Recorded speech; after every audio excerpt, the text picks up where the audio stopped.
right. So, Miss Disha, we have here. She is our CEO and head of operations. So, why don't you go ahead and tell us a little bit about yourself? Well, of course, you know me, Miss Victoria. My name is Tisha. I'm actually the founder of Precious Places. A Mm-hmm. little bit about myself. I started in the healthcare field back out of high school. Okay. I started, my very first entry level position was as a direct care worker. And, for me, my father was just like, get a newspaper. Mm-hmm. At that time, there was newspaper, it wasn't a lot of online stuff. Right.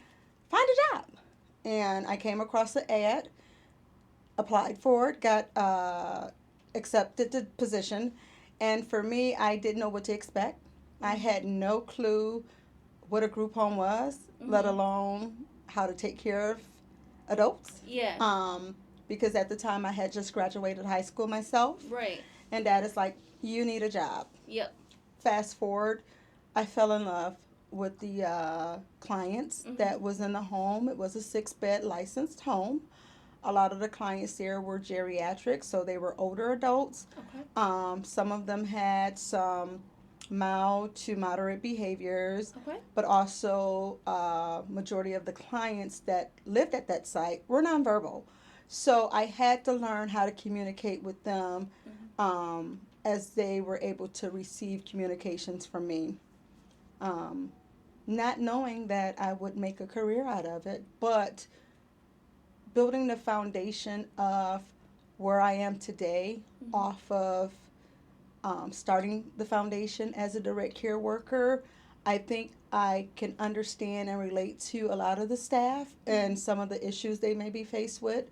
So I always say that I'm a direct care worker at heart.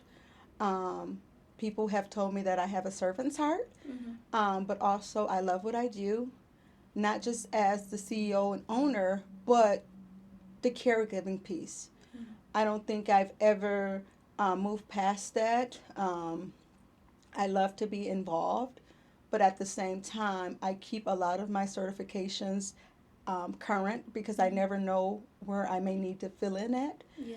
And that is the piece that will always be with me. Mm-hmm.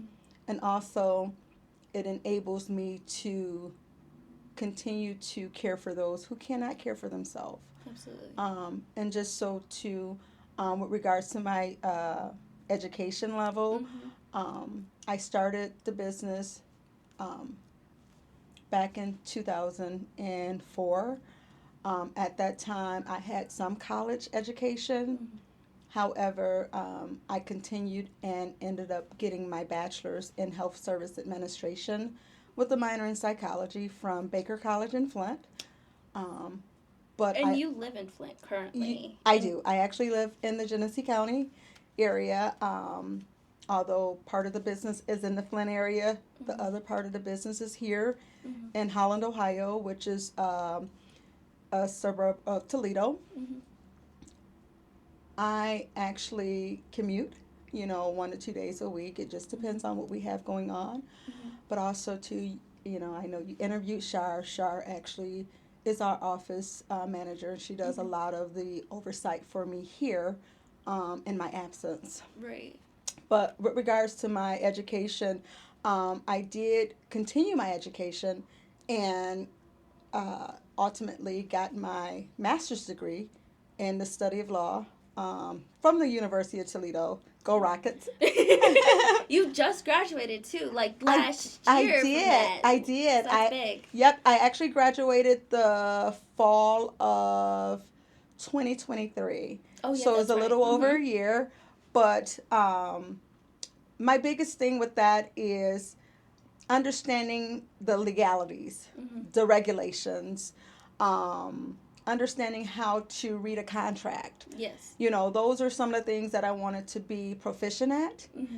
And in getting that degree, it just allowed me some extra training, Mm-hmm. in those areas, and just understanding the flow of business. Mm-hmm. A business encompasses a lot of things, and especially a business as unique. And this is considered a specialty business Yeah. because it's not technically medical; it is actually considered non-medical. Mm-hmm. Um, but it is up under the healthcare spectrum. Spectrum. Yeah. Absolutely.